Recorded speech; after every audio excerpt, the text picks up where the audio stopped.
Number 15, Virginia at Cal, 3:45 p.m. Eastern Time on ESPN2. Can Virginia continue to walk the tightrope right now? So, Virginia announced itself as a legitimate ACC contender with a 46-38 double overtime win over then number 8 Florida State in Week 5. The Cavaliers are now 7-1 on the year and a perfect 4-0 in the ACC because its loss to NC State was not counted as a conference game due to scheduling conflicts for them this year.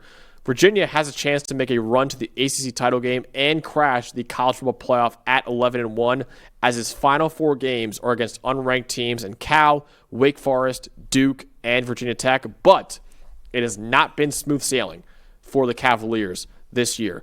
They beat the Seminoles in double overtime. They beat Louisville in overtime the very next week. And yes, Louisville's a very good team, a top 20 team in the country right now. But then Virginia was down by 10 points in the fourth quarter against Washington State before mounting a comeback to win 22-20.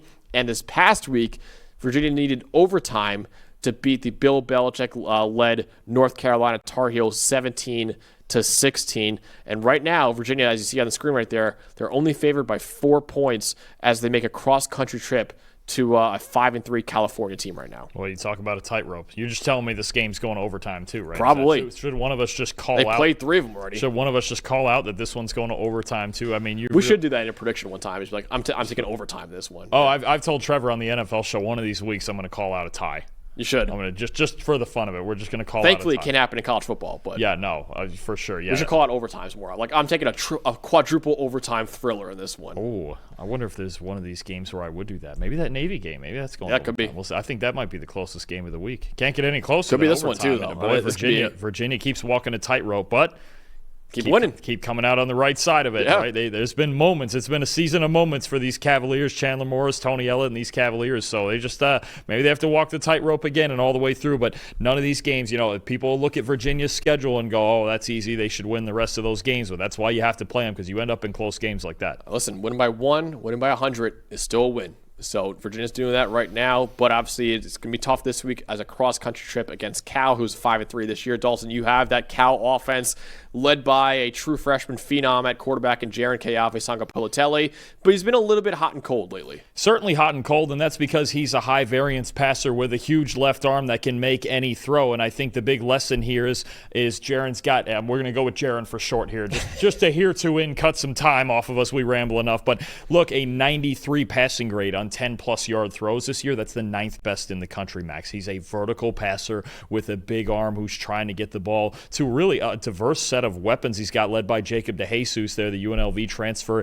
in the slot. But the one thing I want to point out when you talk about high variance and some ups and downs, in their 5 wins this year, he's only got 4 turnover-worthy plays. In their 3 losses, he's got 9. So there's going to be the good and the bad that come with a young true freshman quarterback with a big arm. He can obviously create a lot of explosive plays, whether he's in the pocket or on the move, but also he's going to take chances into those tight windows, believing that he can make any throw on the field, which he can. It's just got to be a little more measured at times. When they win, it's because he keeps the ball safe from harm and still makes those big plays. When they lose, it's generally because he's got the interceptions going, turnover-worthy plays, and just not, reeling in, taking some of those chances. So I think that's really going to be a test. The other thing you have to look out for is this pair of edge rushers, Daniel Rickard and Mitchell Melton, against a very vulnerable Cal offensive line. That's still been a problem this year, and Jaron's been able to work around it. But if he's got time to make those vertical throws, he can be really, really dangerous, and he can do it against any defense. Yeah, I'm looking at the Virginia run game in this one against California's run defense. So Virginia has had a very balanced offense this year.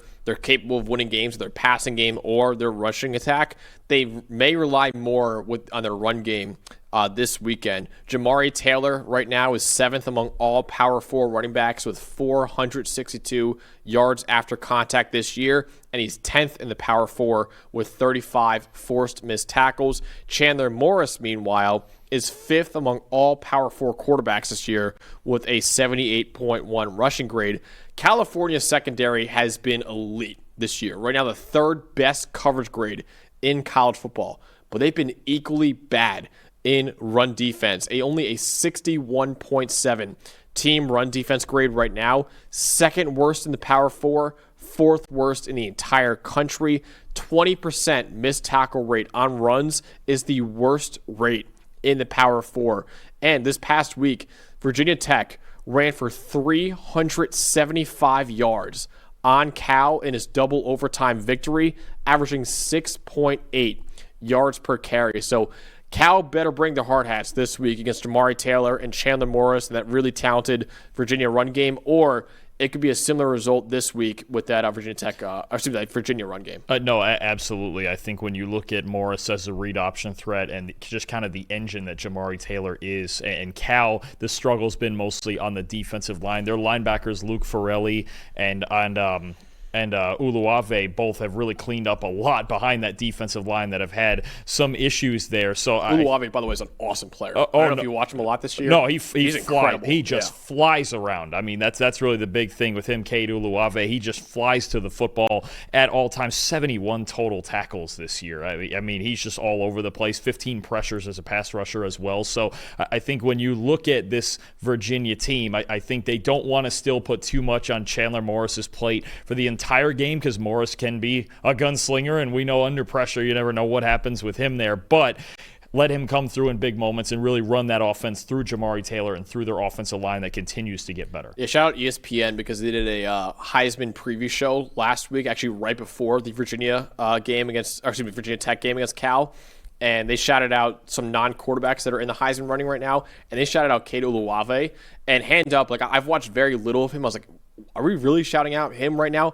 In that game, Dalton, he was flying around the ball, and I was like, damn, maybe I don't know ball, man. This guy's awesome. And actually, after that game, I turned on his tape too. He has been incredible for this year. I don't think he's really a Heisman candidate right now, unfortunately, for the Golden Bears, but he's absolutely been one of the best linebackers in the country. Last week in that game, 16 total tackles plus 2 sacks. Yeah. The rush and the passer. So, I mean, no, he's dangerous. You need those guys, especially behind a defensive line that struggled like this. You need those guys who fly to the football at all times. So ultimately, will Virginia continue to walk the tightrope and get another win and continue their hopes for an ACC title and a playoff appearance, or will this be finally the week that the Cavaliers fall off that tightrope and suffer another loss? Another road favorite who I think has a dangerous game. And you know I've picked a lot of close games. I think this game is going to be close, but Max, those West Coast trips are dangerous. And you know what? You got a young quarterback that when he's running hot for Cal, he can make any throw on the field. And maybe it could turn into the duel between Kiabe Sagapuloteli or